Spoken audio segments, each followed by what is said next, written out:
San Francisco, au hockey, on a eu droit à une avalanche de buts au Colisée de Québec et en tel un éclair, les Flames de Calgary ont marqué 5 buts sans riposte en troisième période pour finalement soutirer un verdict nul de 8-8 aux Nordiques.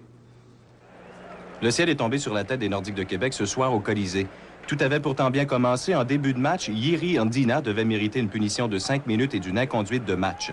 Les Nordiques devaient en profiter avec le but de Leschyshyn d'un tir frappé de la ligne bleue. Et Michel Goulet, s'acharnant sur un retour de lancer de Joe Sakic, portait l'avance à 3-0 à 8-29. Par la suite, Gary Suter devait réduire la marque à 3-1, mais à 15-03, Peter Stastny redonnait une avance de 3 buts aux Fleurs-d'Élysée. La deuxième période a été l'affaire des Flames qui ont inscrit 2 buts au tableau, ceux de Joel Otto et Joe Nieuwendyk, jusqu'à ce que les Nordiques reprennent les choses en main avec 6 minutes à faire au deuxième tiers. Guy Lafleur, à 14-31, devait soulever la foule profitant d'un long retour de Jeff Brown, suivi 28 secondes plus tard du deuxième but du match de Peter Stastny, grâce au travail de Daniel Doré devant le filet. 6-3 Nordiques après 40 minutes. En troisième période, quel but de Cirella sur des passes de Järvi et Stastny. Mark Vernon n'a jamais vu la rondelle. Et quel jeu également de Jeff Brown qui portait la marque à 8-3. C'est par la suite que tout s'est écroulé avec 5 buts sans riposte des Flames. Aucun but par la suite n'a pu départager les deux équipes en prolongation. Marque finale, donc 8-8. Louis de Belleval, au Colisée de Québec. Entraîneur-chef Michel Bergeron, il y a 6 membres des Nordiques qui ont déjà fait partie de l'organisation new-yorkaise. Organisation qui a beaucoup changé depuis un an et qui s'est dotée d'une surprenante équipe, les Rangers, premier au classement général.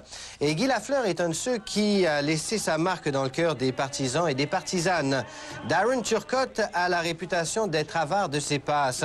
En avantage numérique, Turcotte a été fidèle à sa réputation. Il traverse la patinoire de bout en bout pour inscrire le premier but du match.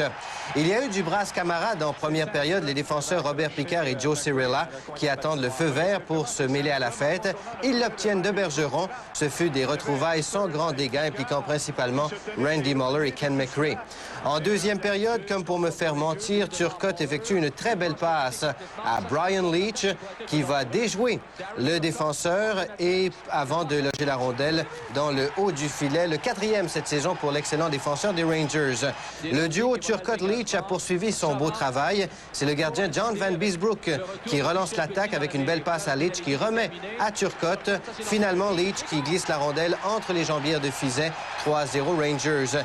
Les Nordiques ont finalement réussi à percer la muraille des Rangers. C'est le tir de Stephen Finn, la rondelle qui dévie sur Jeff Jackson avant de glisser doucement derrière Van Beesbrook. Mais les Rangers ont repris une avance de 3 buts quelques minutes plus tard. C'est la rondelle lancée par Thomas Sundstrom qui dévie sur le patin de Leschyshyn et pénètre dans la cage 4-1 après 40 minutes de jeu. En troisième période, les Rangers mettent de la pression en zone des Nordiques. C'est Fizet qui va bloquer le premier tir, le deuxième, mais pas le troisième, effectué par John O'Grotnick, son 10e but de la saison. Pas si mal pour un joueur que l'on disait fini. Les Rangers l'ont finalement emporté par la marque de 6-1. Le dernier but réussi par Tony d'équipe en subissant une 8e défaite consécutive battue 6-3 par les Devils. Ryan Fogarty et Jaroslav Sevcik disputaient leur premier match dans la Ligue nationale. Première rencontre également du nouvel entraîneur des Devils, John Conniff.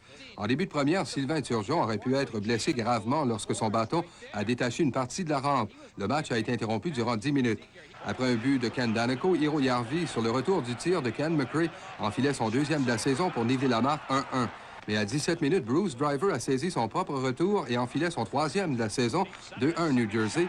Après le filet d'Oyanen qui doublait l'avance des Devils en 2e, Järvi voyait sa passe déviée par Ken Daneyko, but en avantage numérique 3-2 New Jersey.